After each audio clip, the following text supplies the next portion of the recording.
Hello guys, అందరికీ నమస్కారం. నేను మీ సాయితేజ. మాకు కులమే ముఖ్యం అంటున్న పెద్దలు. అండ్ ఈ వీడియో అయితే చాలా బాగుంటుంది గాయ్స్, లాస్ట్ వరకు చూడండి. ఏ ప్రభు ఇన్ లోగోంకో క్యా హువా. హలో గాయ్స్, మనకు తెలిసిందే మన ఇండియన్ మ్యారేజ్ సిస్టంలో caste will play major role అనమాట. అండ్ చాలామంది అబ్బాయి పేరెంట్స్ కానీ అమ్మాయి పేరెంట్స్ కానీ ఏమనుకుంటారంట అంటే సేమ్ క్యాస్ట్ వాళ్ళు అయితేనే పెళ్లి చేసుకుంటారంట. అండ్ ఇది నేను చెప్తున్న మాట కాదు, ఈరోజు మార్నింగ్ వచ్చిన ఒక ప్రముఖ న్యూస్ పేపర్ ఆర్టికల్లో నేను చదివిన అనమాట. ఇది ఏంటంటే 83% ఆఫ్ ద పీపుల్ ఏమనుకుంటారంట అంటే సేమ్ క్యాస్ట్ వాళ్ళనే పెళ్లి చేసుకోవడానికి ఇష్టపడుతున్నారంట. అండ్ ఇప్పుడు ఆస్తి అంతస్తులు ఉన్న అంటే వేరే క్యాస్ట్ వాళ్ళనైతే పెళ్లి చేసుకోవడానికి ముందుకు రావట్లేదంట. ఇది మెయిన్ 83.4% మన Indian parents way of thinking అనమాట. ఇప్పుడు మన ఈ ఏఐ జమానాలో కూడా ఇట్లా ఇట్లా ఆలోచిస్తున్నారు అనమాట. ఓకేనా. అండ్ రిమైనింగ్ 16.4% ఎవరైతే ఉన్నారో వాళ్ళు మాత్రమే ఇంటర్ క్యాస్ట్ మ్యారేజెస్కి ఓకే అంటున్నారంట గైస్. ఇది చూసిర్రా, మన ఇండియాలో ఇంకొక 100 సంవత్సరాలు అయినా క్యాస్ట్ ఫీలింగ్స్ అయితే ఓవు గాయస్. ఎంత టెక్నాలజీ అప్డేట్ కానీ, ఎంత ఏఐ రాని, ఇంకా కొత్త కొత్త టెక్నాలజీస్ రాని, మన ఇండియాలో అయితే క్యాస్ట్ అస్సలు పోదు. క్యాస్ట్ అది అట్లనే ఉంటుంది. క్యాస్ట్ మనతో పాటు ఉంటుంది. మన మన తాతల నుండి వస్తుంది ఇది. ఇప్పుడు నా తరం, రేపు ఫ్యూచర్ నా పిల్లల తరం కూడా అది ఎలా అంటే ఇప్పుడు క్యాస్ట్ గురించి ఆలోచిస్తారు. క్యాస్ట్ అనేది మ్యాండేటరీ అయిపోయింది అనమాట. ఓన్లీ ఒక 40% ఆఫ్ ద యూత్ మాత్రమే అండ్ సానుకూలంగా ఉన్నారంట, అంటే పాజిటివ్గా ఉన్నారంట. ఏ క్యాస్ట్ అయినా పర్వాలేదు అని అనుకుంటారంట. కానీ మోస్ట్లీ అయితే వాళ్ళ సేమ్ క్యాస్ట్ వాళ్ళను పెళ్లి చేసుకోవడానికి మాత్రమే ఇష్టపడుతుర్రంట. అండ్ దీనికి కారణాలు ఏవైనా ఉండొచ్చు గాయస్. ఇప్పుడు చాలామంది ఏంటంటే కొంతమంది ఏమనుకుంటారంటే అంటే సేమ్ క్యాస్ట్ అయితేనే బాగుంటుంది అని అనుకుంటారు. ఇంకొకటి ఆస్తి అంతస్తు హోదా స్టేటస్ ఇవన్నీ అడ్డం పడతాయి. ఏంటంటే మళ్ళీ మన బంధువులలో చిన్న చూపు, మరి మనకన్నా తక్కువ క్యాస్ట్ నుండి పెళ్లి చేసుకుంటే మన బంధువులు ఏమంటారో, మన బంధువులు మనల్ని దగ్గరికి రానియరేమో అని ఇదొకటి. అండ్ చాలామంది ఏంటంటే అమ్మాయిలు కూడా అట్లనే ఉన్నారు. అమ్మాయిలు అయితే నాకు తెలిసి 99% అయితే సేమ్ క్యాస్ట్ వాళ్ళనే చూస్ చేసుకుంటారు. అది ఏంటంటే అట్లా అయిపోయింది. ఇంకా సేమ్ క్యాస్ట్ వాడు ఎలాంటి వాడైనా కూడా వాళ్ళకి పర్వాలేదంట. అది ఇప్పుడున్న జనరేషన్ అన్నమాట. ఇప్పుడు అట్లా నడుస్తుంది. మన మ్యారేజ్ సిస్టము తెలిసిందే. మనకి పరువు హత్య కేసులు చాలా అయినాయి. అప్పుడు జరిగిన ప్రణయ్ ఇన్సిడెంట్ కానివ్వండి, నల్గొండలో జరిగిన బంటి ఇన్సిడెంట్ కానివ్వండి, ఏంటంటే ఇప్పుడు ప్రేమ పేరుతోని ఇప్పుడు పెళ్లి చేసుకున్నా కూడా వాళ్ళు బతుకుతారని గ్యారంటీ అయితే లేదు.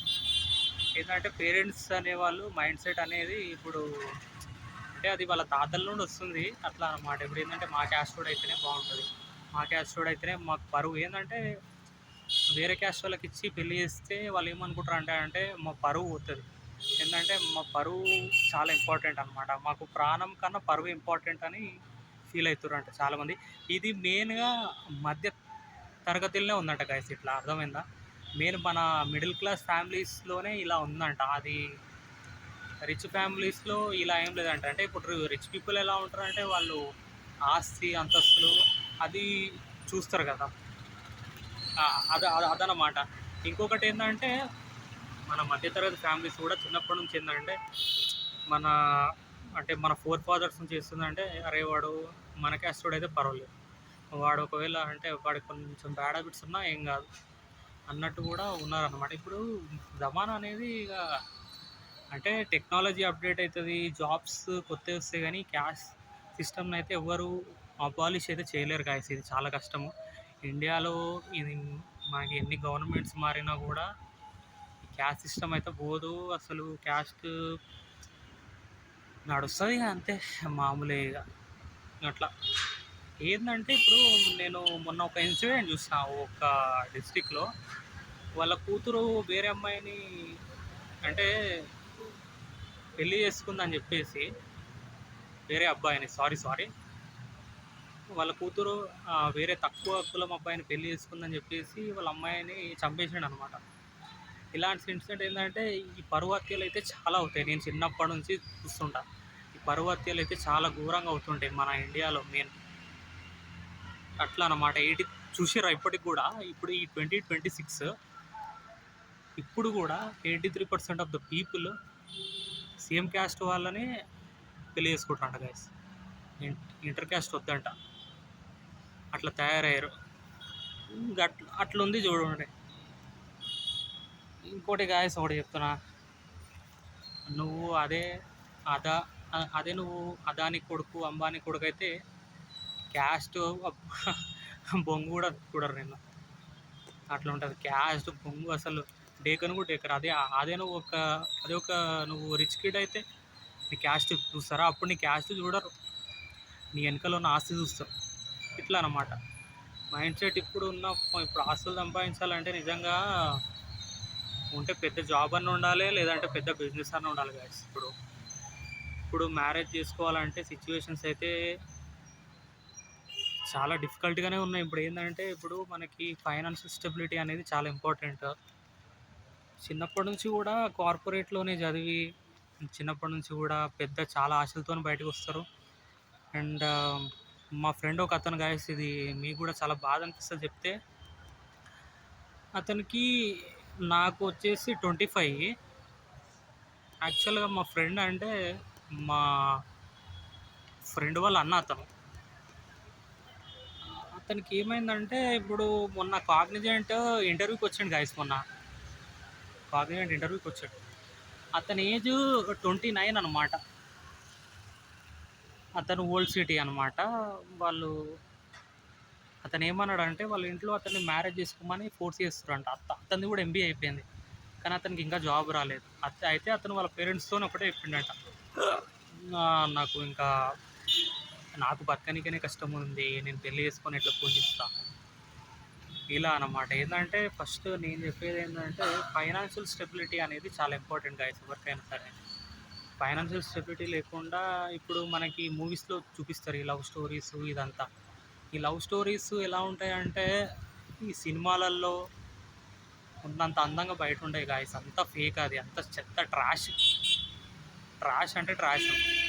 ఎందుకంటే బయట చాలా అది ఏదో ఇన్స్టాలో మెసేజ్ చేసినంత ఈజీ కాదు ప్రేమించి పెళ్లి చేసుకొని సక్సెస్ అయినామంటే.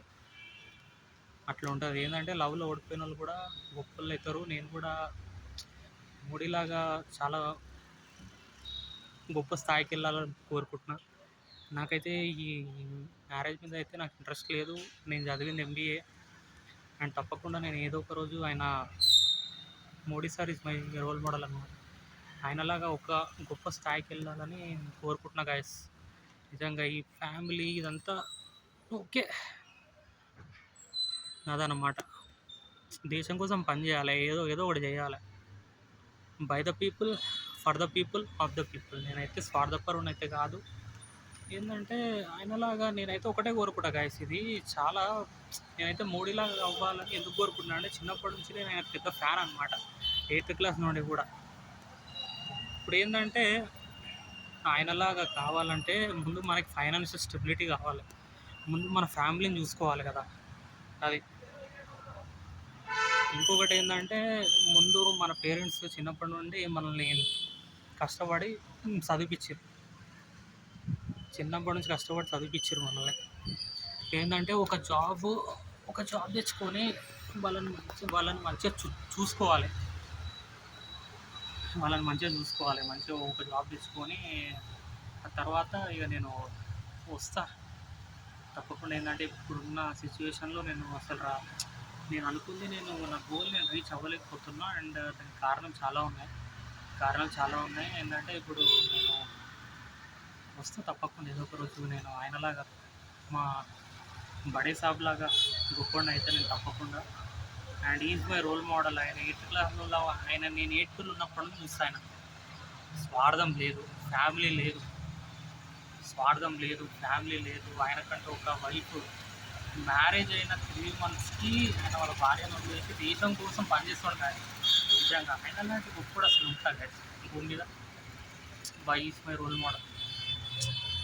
ఆయనలాగా అయితే ఏదో ఒక రోజు నేను తప్పకుండా కూడా ఆయనలా అయితే నేను ఆయన ఆయనను చూసి చాలా నేర్చుకున్నాను నేను. అరే ఇంకా ఇలా కూడా ఉండొచ్చా అది.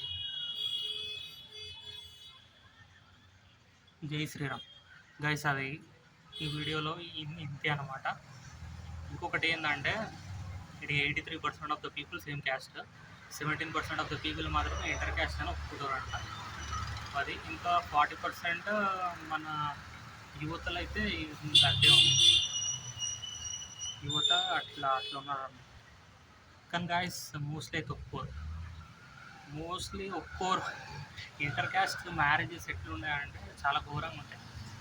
అది ఒకవేళ చేసుకున్న తర్వాత కూడా ఒకవేళ ఫైనాన్షియల్ స్టెబిలిటీ లేకపోతే ఆ తర్వాత వదిలేసేది. ముందు ఫైనాన్షియల్ స్టెబిలిటీ అనేది ఇంపార్టెంట్. ఒక మంచి కెరీర్ని బిల్డ్ చేసుకోండి. నేను కూడా మంచి కెరీర్ని బిల్డ్ చేసుకున్నాక మోడీలాగా నేను వస్తా. మోడీలాగా అవ్వాలి నేను ఎన్ని పరిస్థితులు అన్నా. ఫైనల్ గోల్ అది, తయారు కావాలి ఆయనలా. ఆయన మంచిగా ఉండాలి, ఆయన బాగుంటే మన ఇండియా బాగుంటుంది. జై శ్రీరామ్. అండ్ ఈ వీడియో మీద మీ ఒపీనియన్ ఏంటో कमेंट చేయండి, लाइक చేయండి. भाई और बहनों, मैं आपका चौकीदार हूँ, मुझे तो सब्सक्राइबर्स चाहिए. मैं अपने देश को बहुत प्यार करता हूँ because all Indians are my brothers and sisters. भाई और बहनों, please I am kindly requesting subscribe to my YouTube channel Sahitya voice. Bharat Mata की जय. जय श्री राम.